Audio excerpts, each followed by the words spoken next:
지난주에 예수님께서 제자들을 시켜서 유월절을 준비하기 위해서 큰 방을 하나 만들어 놓으라 그렇게 말씀했죠. 그래서 제자들이 큰 방을 하나 이렇게 만들었습니다. 이제 오늘 본문입니다. 해가 조금씩 뉘어지고 있습니다.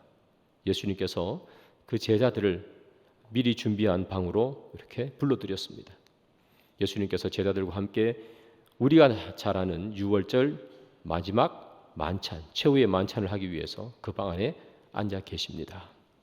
그날이 언젠가 하면 바로 유대인들의 그 종교력으로 따지면 1월달 니산월이라 그렇게 부르죠. 지금으로 치면 3월에서 4월입니다. 그런 니산월 1월 14일 목요일 저녁에 예수님께서 제자들과 함께 유월절 최후의 만찬을 가지십니다. 그 다음 날은 당연히 1월 15일 유월절임과 동시에 그날은 예수님께서 죽으시는 날이 되는 것입니다. 예수님께서 제자들과 함께 모여 유월절 만찬을 하시면서 이런 말씀을 하세요. 어떤 말씀인가 하면 누가복음 22장 15절인데요. 우리가 다 같이 한번 읽어보겠습니다. 시작. 이르시되 내가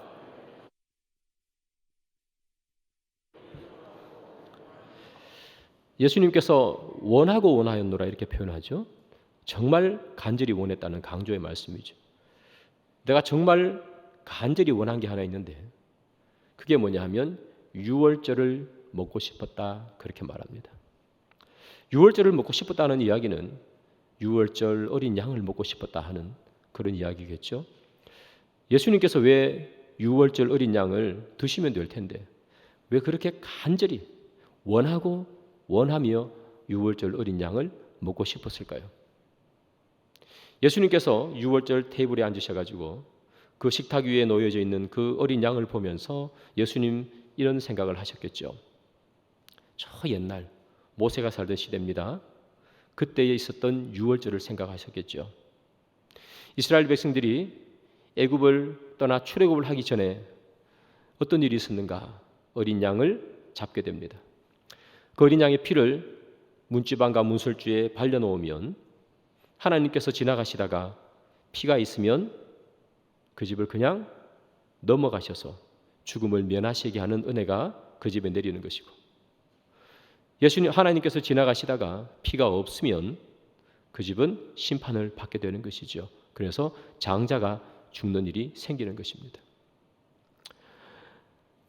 이스라엘 백성들이 그 심판의 날에 죽음에서 은혜를 받아서 살게 되고 그리고 애굽을 떠나서 드디어 종살이에서 해방되는 자유와 화평을 누리는 것, 그것이 어디에서 시작되었는가 하면 바로 이 어린 양의 죽음과 그 피 때문에 시작되었겠죠.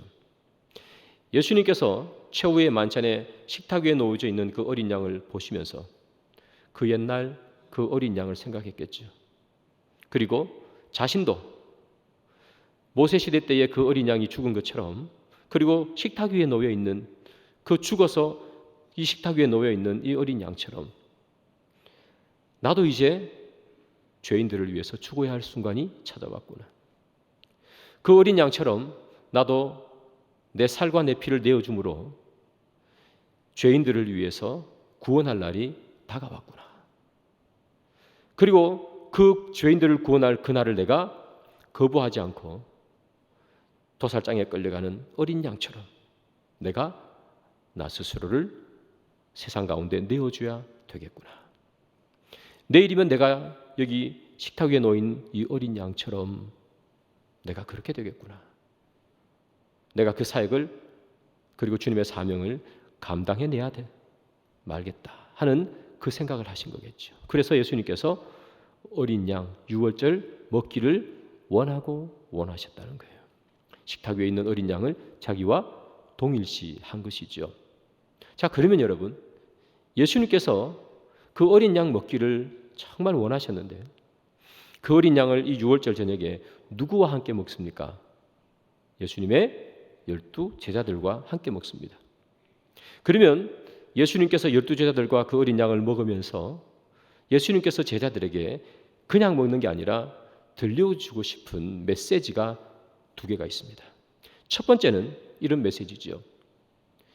내가 너희들에게 떡을 주고 내가 너희들에게 포도주를 주면서 이것은 내가 너희를 위해 흘리는 피요 이것은 내가 너희를 위해 찢긴 살이니라. 내가 내 살과 피를 내어줌으로 말미암아 내가 너희를 구원하노라 라는 의미가 거기에 첫 번째 있을 것입니다. 그것이 예수님께서 제자들에게 알려주신 첫 번째 의미겠죠. 그러나 그 의미 말고 또 다른 의미가 거기에 있습니다. 두 번째 의미. 그게 뭐냐 말이죠. 요한복음, 누가복음 말고요. 요한복음 13장 21절에 가면 예수님께서 제자들에게 이런 말씀을 하세요. 너희 중에 한 명이 나를 팔 것이라 그렇게 얘기하십니다. 제자들이 깜짝 놀랐습니다. 아니 우리 중에 누가 예수님을 판단 말입니까? 예수님 팔 사람 아무도 없습니다. 그런데 예수님께서 21절에 그렇게 하고 얘기하시고 또 요한복음 13장 33절에 가면 뭐라고 얘기하시는가 하면 내가 너희를 떠나야 하리라 그렇게 말씀하십니다. 내가 너희들과 영원히 같이 있는 것이 아니라 누군가 나를 팔 것인데 그래서 나는 너희들 죽어야 할 것이고 난 너희들을 떠나야 해 그렇게 표현하세요. 자, 그 이야기를 들었던 이 제자들이 두려움과 근심에 빠집니다. 예수님, 우리를 떠난다니요. 어떻게 우리를 떠나십니까? 하면서 제자들이 이렇게 얘기합니다. 주님, 우리를 두고 어디로 가십니까? 제자들은 불안했습니다. 그들의 인생을 예수님께 걸었기 때문이죠. 배를 버리고 거물을 버리고 그들의 삶을 뒤로하고 예수님을 따랐잖아요. 그런데 예수님이 갑자기 내가 너희를 떠나야 하리라 그렇게 말씀하십니다. 그러니 제자들이 불안할 수밖에요. 주님 어디로 간단 말입니까? 주님 왜 우리를 갑자기 떠난다는 말씀입니까? 제자들이 이렇게 불안해하니까 예수님께서 요한복음 14장과 15장 이 두 장에 걸쳐서 불안해하지 마, 떨지 마, 불안할 거 하나도 없어 제자들을 안심시키십니다. 요한복음 14장에서는 예수님께서 이렇게 말씀하세요. 내가 떠나도 보혜사 성령이 너희들에게 올 것이야. 보혜사 성령이 너희들에게 오면 그 보혜사 성령이 너희들에게 힘을 주고 능력을 주어서 내가 떠나도 하나도 두렵지 않을 것이야. 보혜사 성령이 너를 보호하실 것이야. 그렇게 얘기하세요. 그리고 요한복음 15장 거기에 가면 예수님께서 이렇게 말씀하세요. 우리 다 같이 한번 읽어보겠습니다. 요한복음 15장 4절입니다. 시작. 내 안에 거하라.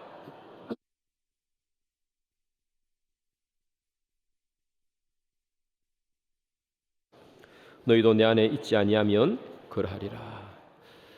예수님께서 무슨 말씀을 하시는가 하면 내 안에 거하라. 나도 너희 안에 거하리라. 내가 떠난다고 해서 뭐가 그렇게 두렵니? 너희들이 내 안에 있으면 그리고 내가 너희 안에 있으면 두려울 게 뭐가 있니? 내가 너희 안에 있다는 얘기가 예수님이 무슨 이렇게 우리 몸속으로 쑥 들어오는 건 아니잖아요. 상징적으로 하는 말씀이죠. 내가 너희 안에 있을 거야. 내가 떠난다고 해서 눈에 보이지 않는다고 해서 영영 이별이 아니고 내가 너희 안에 있을 거야. 너가 나를 믿기만 하면 내가 너 안에 있는 거야. 걱정하지 마. 그렇게 말씀했다고요. 내가 너희 안에 있으리라 하는 이 말씀을 상징적으로 실현하는 사건, 그게 무슨 사건이냐면 성만찬의 사건이에요. 예수님께서 6월절 어린 양이 되셨어요. 그의 살을 기념해서 제자들에게 떡을 주시고 그의 피를 기념해서 제자들에게 잔을 주십니다. 제자들이 그 떡과 잔을 받아서 먹습니다. 제자들의 입속으로 그 피와 그 떡이 잔이 여기 들어가죠. 그것은 무엇을 상징하는가 하면 주님이 그들을 떠나 있는 것이 아니라 주님이 그들 안에 있음을 상징하는 거예요. 내가 네 안에 거하리라는 거예요. 너희들이 내 떡과 내 잔을 먹는 자들은 죄송합니다. 너희들이 내 떡과 내 잔을 먹는 자들은 내 안에 있는 거야. 그래서 제자들은 떡과 잔을 먹으면서 주님이 내 안에 계시구나. 어디 가신 것이 아니라 주님이 지금도 살아서 내 안에 계시는 것을 상징하는 거예요. 여러분 6월절 만찬이 끝나면 예수님께서 그 다음날 십자가에 달려서 죽으시잖아요.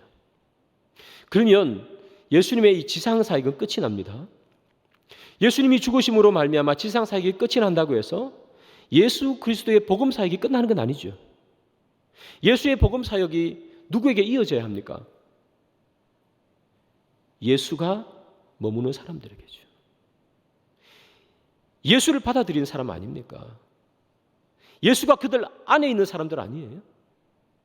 여러분, 예수님께서 이 땅에 왜 오셨습니까? 죄인들을 구원하기 위해 오셨죠. 죄인들을 구원하기 위해서 이 땅에 오셨고, 진리가 뭔지 모르는 사람을 위해서 이 땅에 오셨고, 참 생명이 어디서 오는지 모르는 사람들을 위해서 예수님 이 땅에 오셨어요. 그리고 그들을 위해서 예수님은 십자가에 죽으셨습니다. 그래서 그 귀한 사역을 이어가서 이 세상에 세상이 아닌 또 다른 세상이 있음을 말씀해주고, 이 나라가 아닌 하나님의 나라가 있음을 말씀해주고, 이 땅에서 사는 것이 중요한 것이 아니라 예수 그리스도를 믿어 구원받는 것이 중요한 것이고 생명과 진리가 필요하다는 것을 말씀해줘야 되지 않습니까? 그것을 선포해야 되지 않습니까? 그 사역을 누가 이어가야 돼요? 예수님이 죽어서 끝나는 것이 아니라 그 사역이 이어져 가야 되는데, 그 사역이 누구에 의해서 이어져 가는가? 바로 예수가 그 안에 있는 사람이에요. 주님이 내 안에 있음을 고백하는 사람. 그래서 예수 그리스도의 살과 피를 먹는다는 것은 예수님의 죽으심을 기념하는 것일 뿐만 아니라 내 안에 예수가 계셔서 내가 주님의 그 사역을 이어서 감당해야 함을 선포하는 거예요. 그래서 여러분, 미국에 가면 달라스 신학교라는 아주 유명한 신학교가 있습니다. 그 달라스 신학교의 신약학 교수입니다. 정말 유명한 신학학 교수인데, 이 데럴 버기라는 분이 계세요. 이 데럴 버기라는 분이 오늘 이 본문을 이렇게 그의 누가복음 주석, 이따만한 두꺼운 주석이 있습니다. 그 주석에 이렇게 주석하여 제가 읽어드릴게요. 이 식사는 예수의 지상 사역이 곧 끝나겠지만 예수를 대신해서 앞으로 12제자가 그의 사역을 이어가는 새로운 상황으로 바뀐다는 것을 묘사해 준다. 예수의 성만찬은 예수님이 죽으심을 기념하는 것뿐만 아니라 그것을 넘어서 무슨 의미가 있다고요? 12제자가 그의 사역을 이어가는, 예수님의 구원 사역을 이어받는 새로운 상황으로 바뀐다는 것을 말해준다는 거예요. 그래서 여러분, 예수님이 제자들에게 그의 잔과 떡을 주신 제일 큰 이유는, 첫 번째는 예수 그리스도가 어린 양이라는 사실을 선포해 주는 것이지만, 또 다른 이유 하나는 뭐냐면, 너희들이 이 잔과 이 떡을 먹음으로 말미암아 내가 너희 안에 거하는 것이니 내가 이 땅에서 했던 사역을, 그 사명을 너희들이 이어받아야 하느니라 하면서 주는 사건이에요. 그래서 오늘 누가복음 본문을 보면 이 누가가요, 그것을 말해주기 위해서 딱 쓴 단어 하나가 있습니다. 여러분, 누가복음 22장 14절입니다. 이 절을 읽기 전에, 다 같이 읽을 텐데 읽기 전에 여러분들 퀴즈를 드립니다. 저 본문을 읽으시면서 누가가 예수님의 그 성만찬의 사건이 예수의 죽으심을 기념하는 것뿐만 아니라 예수의 사역을 증거해야 된다고, 예수의 성만찬을 받은 사람은 예수의 사역을 증거해야 된다고 기록한 단어 하나를 찾아보십시오. 자, 다 같이 읽습니다. 시작. 때가 이름에 예수께서 사도들과, 찾으셨습니까? 저 본문에 뭔가 어색한 단어가 하나 들어가 있을 것입니다. 그 단어가 바로 그 단어입니다. 뭐죠? 사도. 저기 원래 저 본문이 자연스럽게 흘러가려면 어떤 단어가 들어가야 되죠? 제자죠, 제자. 때가 이름에 예수께서 제자들과 함께 앉혀서, 이렇게 맞죠? 근데 생뚱맞게 뭐가 들어왔어요? 사도예요, 사도. 사도의 뜻이 뭐죠? 아포스톨로스, 보내심을 받은 자죠. 여러분, 사도라는 단어는 언제 나옵니까? 사도행전에 가면 예수님의 제자들이 막 두려워 숨고 있다가, 그죠? 그러다가 마가의 다락방에서 그 다음에 또 기도하죠? 막 기도할 때 오순절날 성령이 내려요. 성령의 충만함을 받고 제자들이 뛰쳐나가서 복음을 전하죠. 그때부터 나오는 단어가 뭐예요? 사도잖아요. 사도. 여러분, 그런데 이 누가가 저기다가 예수님이 돌아가시기도 전인데 사도라는 말을 썼어요. 누가복음 누가 썼을까요? 누가복음을 누가 쓰죠? 누가가 썼죠. 예, 누가복음은 누가가 썼습니다. 사도행전은 누가가 썼을까요? 사도행전도 누가가 썼습니다. 누가가 사도행전과 누가복음 두 권을 씁니다. 그러면 누가가 왜 저기다가 사도 제자가 아닌 사도라고 썼을까요? 이제 이해되시죠? 예수님의 살과 피를 먹어서 예수가 내 안에 있음을 고백하는 자들은 어떤 자들이다? 제자를 넘어서 사도가 돼야 되느니라. 예수의 십자가의 그 귀한 도를 받은 것으로 끝내는 것이 아니라 그 받은 은혜를 세상에 뛰쳐나가서 보내심을 받아서 세상에 나가서 예수 그리스도의 복음을 전가하는 사람이 되어야 된다 하는 그런 이야기로 저기다가 사도 이렇게 누가가 쓴 거예요. 여러분, 우리가 승찬을 대할 때 어떤 마음으로 우리가 승찬을 대하십니까? 때로는 떡을 대하고 때로는 잔을 대하면서 우리는 예수님께서 우리를 위해 죽으시고 피 흘리시고 살찌으신 고난을 대하는 마음, 감사한 마음과 그리고 내가 그 감사한 마음에 제대로 살지 못하는 죄송한 마음과 또는 예수님께서 우리를 위해 죽으신 것에 대한 그런 아픔, 고난을 생각하며 눈물을 흘리기도 하죠. 그러나 우리가 이때 잊지 말아야 될 것은 예수의 고난을 생각하며 눈물을 흘리는 것뿐만 아니라 내가 보내심을 받았다는 자예요. 내가 장과 피를 마심으로 말미암아 내가 하나님과 하나 되는 것, 내가 너희 안에 거하리라. 주님이 우리 안에 계시기에 우리가 이제 주의 사명을 감당해야 된다는 사실, 그 사실을 우리가 잊지 말아야 된다는 거예요. 예수님이 승만찬을 하시면서 제자들에게 주시는 거예요. 너희들이 이제 내 사명을 이어받아야 되느니라. 여러분, 이 예수님은 하나님의 입장에서 보면 예수님은 하나님으로부터 보내심을 받은 자겠죠. 하나님의 사명을 감당하기 위해서. 그러면 사도는 예수님께서 보낸 자들이잖아요.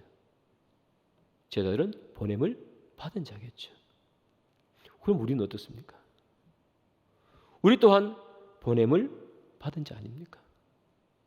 예수님께서 하나님의 사역을 위해서 보낸 자가 되어서 그의 사역을 감당한 것처럼, 그리고 사도들이 예수님의 사역을 감당했던 것처럼 우리 또한 우리 안에 예수가 있음을, 내 안에 예수가 살아있음을 고백한다면 우리는 주님 앞에 보냄을 받은 자의 삶을 살아야 할 거예요. 우리가 여러분 승만찬 때 제일 많이 흘려야 되는 눈물이 뭔 줄 아세요?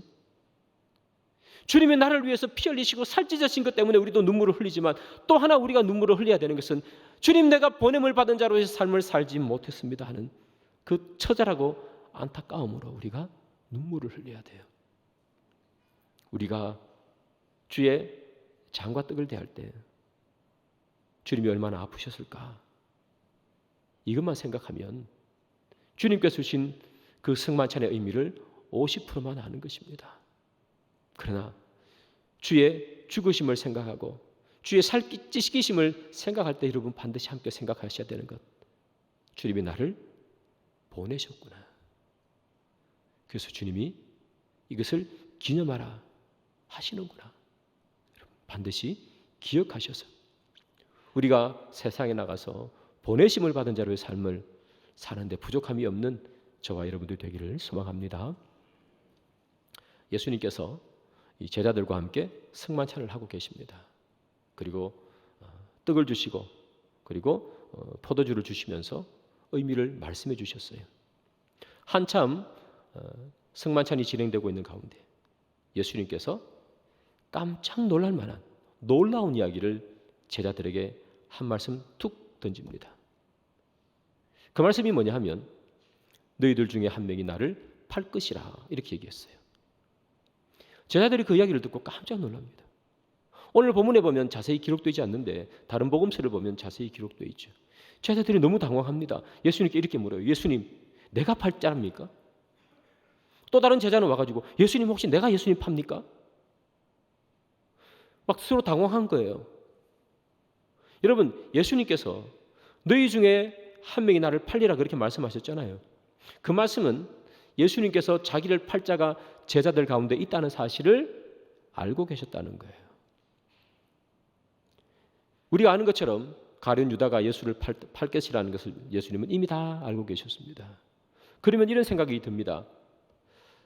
예수님께서는 가룟 유다가 자기를 팔 것을 아는데 왜 내치지 않고 그를 품고 계셨는 거죠. 여러분, 성경을 읽어보십시오. 예수님께서 가룟 유다에 대해서 막 저주를 퍼붓거나 막 그런 적이 있으십니까? 가룟 유다가 자기를 팔 것 다 알매도 불구하고 예수님 저주 한번 퍼부은 적이 없어요. 예수님은 안고 계셨어요. 그럼 왜 가룟 유다를 안고 계시냐? 가룟 유다를 잘 가르쳐가지고 이 개과천선시켜가지고 인간 만들어 보겠다고 예수님께서 이 가룟 유다를 품고 계셨을까요? 그게 아니고요.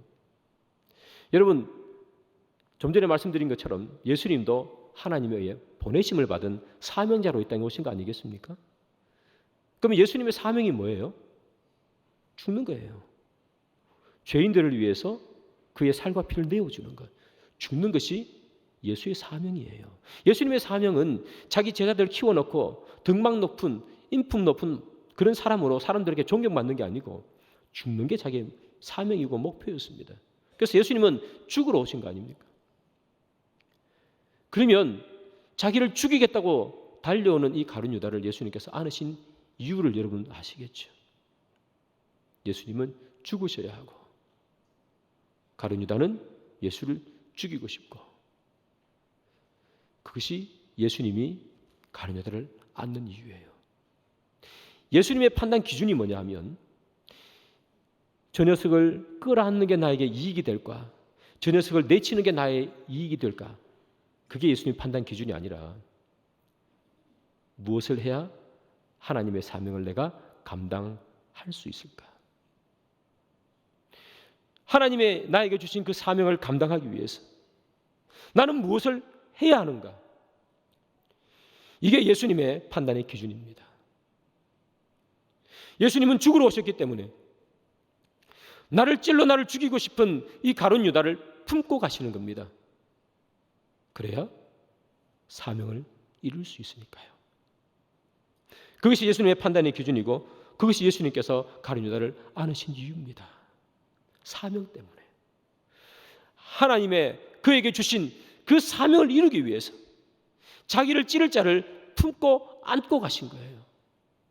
주님이 주신 사명을 이룰 수만 있다면 아픔도 안고 힘든 것도 안고 내 손해본 것도 그대로 안고 가리라 하는 것이 예수의 생각이었습니다. 예수님의 생각일 뿐만 아니라 우리가 성경을 보면 예수님의 제자들도 그리고 선지자들도 다 그렇게 살았습니다. 예수님의 제자들 중에 누구 한 명이 고레등 같은 집을 짓고 좋은 차를 타고 세상에서 성공하고 출세한 사람들을 여러분 보셨습니까? 성경에 보면 예수를 따라가는 사람들은 다 자기의 것을 내어놓고 삽니다. 대표적인 사람이 바울 아닙니까? 바울은 자기가 가진 것을 배설물로 여긴다고 생각했습니다. 다 내어놓았습니다. 가만히 있으면 떵떵거리고 살 수 있는 사람이었는데 다 내어놓고 그는 때로는 돌에 맞고 때로는 배에 타서 파선해서 죽을 뻔하고 때로는 채찍에 맞고 그 아픔과 손해를 다 감당합니다. 왜 그렇게 다 감당합니까? 주의 사역을 감당할 수 있다면 주의 이것이 길이라면 내가 아픔과 손해를 안고 가리라. 자기를 찌르는 그 가룟 유다를 안으셨던 예수님의 마음이겠죠. 구약의 많은 선지자들을 보십시오. 그 누구 하나 편안한 삶을 산 사람이 있습니까? 때로는 조롱받고 때로는 비판받고 때로는 구덩이에 던져지기도 하고 그럼에도 불구하고 그들이 하나님의 말씀을 선포했던 이유는 주의 사명을 감당하기 위함이고 주의 사역을 감당하기 위함이겠죠. 사랑하는 여러분, 우리가 우리 안에 하나님의 계심을 믿는 사람이라면 내 안에 주님이 살아계심을 믿는 사람이라면 예수가 어린 양이 되어서 우리의 가운데 오셔서 우리 죄를 없애주셨다는 사실을 믿는 사람이라면 우리 또한 이 삶을 살아야 되지 않겠습니까? 주님의 사명을 감당하는 자들, 우리가 보냄을 받은 그 사도들이라면 우리는 아픔과 손해와 어려움이 있더라도 그것이 주의 사역을 감당하는 일이라면 끌어안고 가야 되는 것이 우리의 사명입니다. 그렇지 않습니까? 그럼에도 불구하고 우리는 때로 그 힘들고 어려운 것들을 끌어안기 싫어서 때로는 힘들어서 던져버리고 때로는 귀찮아서 안 하고 때로는 저 사람 꼴 보기 싫어서 안 하고 때로는 바빠서 안 하고 때로는 하기 싫어서 안 하고 때로는 하려니까 너무 힘들어서 안 하고 아무것도 안 해버리면 우리가 과연 보냄을 받은 자입니까? 보냄을 받은 자라는 것은 주님의 사명을 감당하는 자 아닙니까? 사명을 감당하는 자리에 때로 오는 아픔과 손해를 안고 가는 것이 그것이 주님의 자녀의 길입니다. 힘들어서 안 하고 피곤해서 안 하고 귀찮아서 안 하고 시간 없어서 안 하고 사람 꼴 보기 싫어서 안 하고 다 안 해버리면 우리가 보냄을 받은 자가 맞습니까? 내 하고 싶은 것만 하고 내 좋은 것만 하고 내 즐거움만 다 하고 그러면 어떻게 우리가 보냄을 받은 자라고 말할 수 있겠습니까? 누구 한 명 그렇게 산 자가 성경에 있습니까? 아무도 없습니다. 주님의 사명을 감당한다는 것은 주님께서 주시는 은혜의 축복을 누리기도 하지만 그러나 동시에 나의 삶 가운데서 아픔을 끌어안는 것이고 예수의 사명 때문에 손해를 끌어안는 것이고 때로는 예수님의 사명 때문에 힘든 것도 견뎌내는 삶을 사는 것, 그게 보냄을 받은 자. 사도 내 안에 너희들이 거하고 너희 안에 내가 거하리라. 우리 안에 주님이 계신 그것을 믿는 자들이 가져야 하는 마음일 것입니다. 사랑하는 여러분, 아브라함이 그 아들 이삭을 모리아산으로 데리고 올라갑니다. 아브라함의 마음이 얼마나 아팠겠습니까? 그럼에도 불구하고 아브라함이 이삭을 데리고 그 모리아산으로 올라가는 이유가 뭐가 있습니까, 여러분? 아들이 보기 싫어서도 아닐 것이고 아들이 많아서 이것 하나 좀 없어도 되겠다는 생각으로 올라간 거 아니잖아요. 그 아들을 끌고 모리아산으로 올라간 이유는 딱 하나밖에 없습니다. 너무나 사랑하는 아들, 이 아이를 내 손으로 이 제단에 바친다는 것이 너무나 아프고 힘들지만 그 길이 하나님께서 나에게 주신 사명이라면 걷겠다는 것 아니겠습니까? 그 일념 하나로 아픔을 안고 모리아산으로 자기 아들 데리고 올라가는 거예요. 하나님의 사명을 감당하는 자들, 보냄을 받은 자들의 자세입니다. 그래서 사랑하는 여러분, 우리가 사람, 인간이죠. 이 땅을 살아가는 사람들 아닙니까? 그래서 우리는 때로는 한없이 약해집니다. 그럼에도 불구하고 우리가 잊지 말아야 되는 것 하나 있습니다. 주님의 보내심을 받은 자라면 때로 손해와 아픔을 가지고 가셔야 된다는 겁니다. 그것이 하나님 믿는 사람의 마음 자세입니다. 그리고 오늘 본문을 통해서 우리 주님께서 제자들에게 주시는 말씀이고 주님께서 이 자기를 찌르는 가룟 유다를 품고 가시는 이유가 아니겠습니까? 저뿐만 아니라 우리 모두가 주의 사역을 감당하기 위해서 하나님의 사명을 감당하기 위해서 때로는 아픔도 안고 또는 손해도 끌어안고 또는 무겁고 힘든 짐도 끌어안을 수 있는 그러므로 말미암아 주의 사역을 함께 이루어 나갈 수 있는 저와 여러분들 되기를 소망합니다. 말씀의 결론을 맺습니다.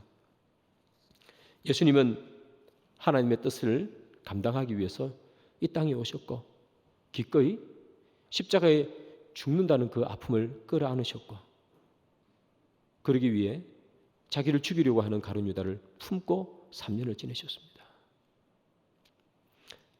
우리 또한 마찬가지인 것 같습니다. 예수의 성찬을 대하면서 주님이 살아계심을 내 안에 살아계심을 고백하신다면 사랑하는 여러분 그 고백으로 멈추지 말고 사도 보내심을 받은 자처럼 세상에 나가서 주의 복음을 전하시는 여러분 되기를 바라고 복음을 전할 때에 우리에게 닥쳐오는 때로는 아픔과 손해들도 끌어안으시고 가룟 유다를 끌어안았던 그 예수님처럼 끌어안으시고 세상에서 주의 사명을 감당하는 저와 여러분 되기를 주님의 이름으로 축복합니다.